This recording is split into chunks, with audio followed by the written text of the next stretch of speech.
الرحمن الرحیم نحمده ونصلی علی رسوله الکریم اما بعد۔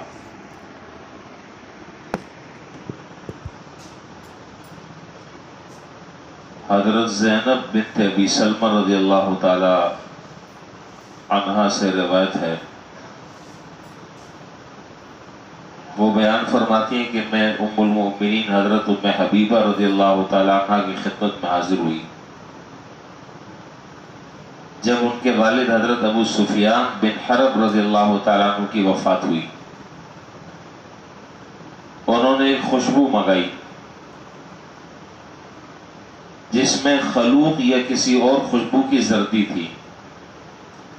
یہ خلوق عرب میں ایک خوشبو رائج تھی جس کا رنگ پیلا ہوتا تھا، اور عام طور پر وہ خوشبو عورتیں لگایا کرتی تھی، مرد اس کو استعمال نہیں کرتے تھے۔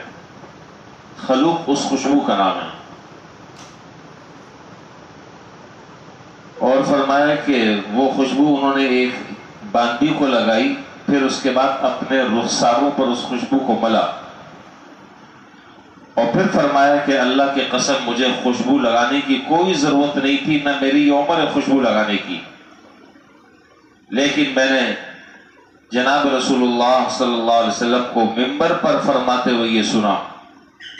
اور اصل جو حدیث جس مقصد کے لیے لائی گئی ہے یہاں پر وہ یہ جملہ ہے کہ میں نے آپ علیہ السلام سے یہ بات ممبر پر فرماتے ہوئے آپ سے سنا کہ کسی ایسی عورت کو جو اللہ پر اور آخرت کے دن پر ایمان رکھتی ہے، حلال نہیں ہے کہ وہ کسی میت پر 3 راتوں سے زیادہ افسوس کرے سوائے شوہر کے کہ اس پر 4 مہینے 10 دن تک افسوس کر سکتی ہے۔ آگے کچھ روایتیں اور اس میں کچھ الفاظ کا فرق ہے۔ یہاں اس حدیث سے یہ بات بیان کرنی مقصود ہے کہ اگر کسی کا انتقال ہو جائے، کسی کا انتقال ہو تو اس پر 3 دن تک سوگ منانے کی شرعی اجازت ہے۔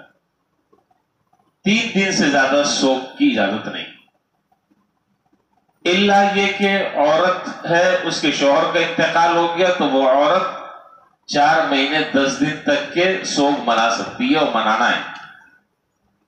یہ سوگ کا حکم جو ہے وہ صرف عورت کو ہے، مرد کو نہیں ہے۔ مختلف قبائل میں، مختلف خاندانوں میں، مختلف قوموں میں، مختلف جگہوں پر رہنے والوں میں اس سلسلے میں مختلف رواج ہیں، لیکن ہمیں تو شریعت کے حکم کو دیکھنا ہے کہ اللہ اور اللہ کے رسول کا کیا حکم ہے، وہ ہمارے لیے قابل عمل ہے۔ باقی جی میرے گاؤں میں یہ رواج ہے، میری برادری میں یہ طریقہ ہے، میرے یہاں شروع سے یہ چلا آ رہا ہے، ان تمام کے تمام طریقوں کو ہم پاؤں تلے روکتے ہیں، یہ ہمارے لیے حجت نہیں ہے۔ حجت جو ہے وہ اللہ اور اس کے رسول کا فرمان ہے، آپ کی تعلیمات ہیں، آپ کے احکامات ہیں، بس اس کے بعد آگے ختم۔ رسومات، رواج، طور طریقے، اس کا شرع کوئی اعتبار نہیں ہے، وہ طریقے سارے بوسیدہ ہو چکے۔ اب بعض لوگوں کے یہاں یہ رواج ہے کہ مختلف طریقے ہیں، بعضوں کیا یہ ہے کہ جی کوئی اب تو عورتوں کے ساتھ ساتھ مرد بھی سوگ مناتے ہیں، یہ حکم صرف عورتوں کو ہے سوگ منانے کا، لیکن بعض جگہوں پر عورتوں کے ساتھ مرد بھی سوگ مناتے ہیں، اس کے اظہار کے مختلف طریقے ہیں۔ مثلا بعض جو ہیں وہ سر موڑ دیتے ہیں، بال موڑ دیتے ہیں، کیا ہو گیا بھائی آپ کو؟ کہتے ہیں کہ جی ہم سوگ منا رہے ہیں۔ اور بعض ہیں وہ اس سوگ کے ایام میں چپل نہیں پہنتے، ننگے پاؤں رہتے ہیں۔ کیوں بھائی ننگے پاؤں کیوں؟ ہم سوگ منا رہے ہیں۔ بعض ہیں وہ گریبانوں کو پھاڑ دیتے ہیں، بعض بالوں کو پکڑ کر کھینچتے ہیں۔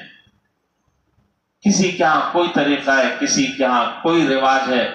یاد رکھیں کہ میں نے عرض کیا کہ سوگ جو ہے وہ صرف عورت مناتی ہے، مرد کے لیے سوگ کا حکم نہیں۔ ایک بات۔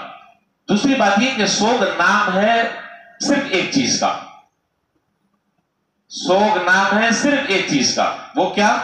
ترک زینت۔ سوگ نام ہے ترک زینت، یعنی زیب و زینت کی چیزیں عورتیں چھوڑ دیں، یہ ہے سوگ۔ اب جو عورت جو ہے وہ اپنے شوہر کی سوگ منا رہی ہے 4 مہینے 10 دن، وہ زیب و زینت کی کوئی چیز استعمال نہیں کر سکتی، آرائش اور زیبائش کی کوئی چیز استعمال نہیں کر سکتی، اور ایسی چیزیں کہ جو زیب و زینت کے زمرے میں آتی ہے وہ چیزیں اس کے لیے ممنوع ہیں۔ ہاں بس جب 4 مہینے 10 دن پورے ہو جائیں تو کر سکتی ہے، شریعت کا حکم ہے۔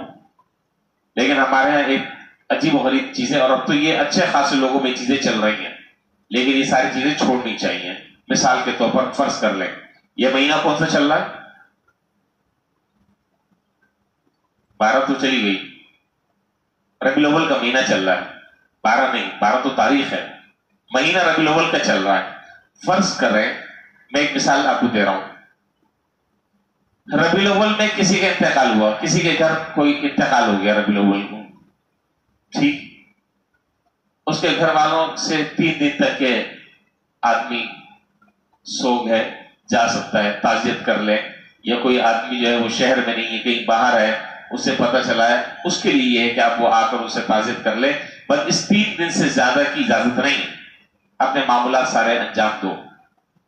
ربیع الاول میں انتقال ہوا ہے، اب شوال میں یکم شوال کو عید ہوتی ہے، یکم شوال کو عید ہوتی ہے، اب ربیع الاول گزر گیا، ربیع الثانی، جمادی الاول، جمادی الثانی، رجب، شعبان، رمضان، 7 مہینے گزر چکے ہیں، 7 مہینے گزر چکے ہیں۔ اب جب عید کا دن آئے گا تو عید کے دن سارے لوگ اس کے گھر جائیں گے اور اس کے ساتھ بیٹھ کر تعزیت کریں گے، منہ بنا کر بیٹھ جائیں گے، ارے بھائی یہ تو زمانہ ہو گیا، ختم ہو گیا، سارے معاملات ختم ہو گئے، 3 دن تک کے شریعت نے اجازت دی تھی، یہ ہمارے یہاں اچھی خاصی رسم چل رہی ہے، جی نیا کپڑا نہیں پہننا ہے، نیا کپڑا نہیں پہننا ہے، یہ اچھی چیز استعمال نہیں کرنی ہے، یہ اچھا کھانا نہیں کھانا ہے، یہ ساری کی ساری چیزیں جو آدمی اپنے اوپر لازم قرار دے رہا ہے، شرعاً اس کی کوئی حقیقت اور کوئی اثر اور بنیاد نہیں ہے۔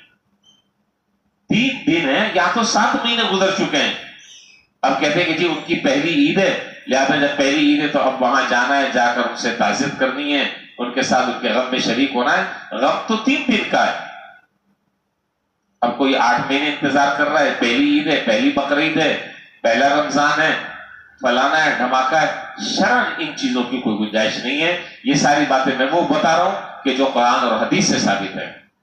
میرے یہاں کیا ہوتا ہے، میرے یہاں کیا رواج ہے، میرے خاندان میں کیا طریقہ ہے، میرے آبا و اجداد میں کیا چیز چلی آ رہی ہے، یہ شرعاً حجت نہیں ہے۔ تمہارا حدیث کا حاصل یہ ہے کہ سوگ جو ہے، غم منانا، شریعت نے اس کی حد مقرر کی ہے، شریعت نے اس کا طریقہ بتلایا ہے، شریعت نے اس کا حدود کار متعین کیا، اس دائرے کے اندر رہ کر اس طریقے سے جس طرح شریعت بتلا رہی ہے اس طریقے سے سوگ منانا اور ان ایام میں منانا، بس اب اس کے بعد اجازت نہیں ہے۔ اب چاہے آپ اگر کر رہے ہیں تو وہ ایک طریقے سے دین پر زیادتی ہے جس کی شرعاً اجازت نہیں۔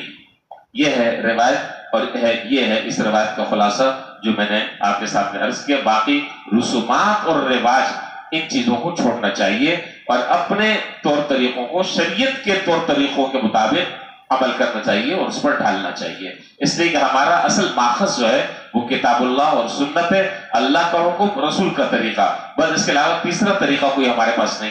یہی انشاءاللہ ہمارے لیے ذریعہ نجات ہے، یہی ہمارے لیے انشاءاللہ اللہ تعالیٰ کے ہاں خوشنودی کا سبب ہے، بس اس کے بعد کوئی چیز نہیں۔ اللہ تعالیٰ ہمیں سمجھنے کی، اس کے مطابق عمل کی توفیق عطا فرمائے۔ وآخر دعوانا الحمدللہ رب العالمین۔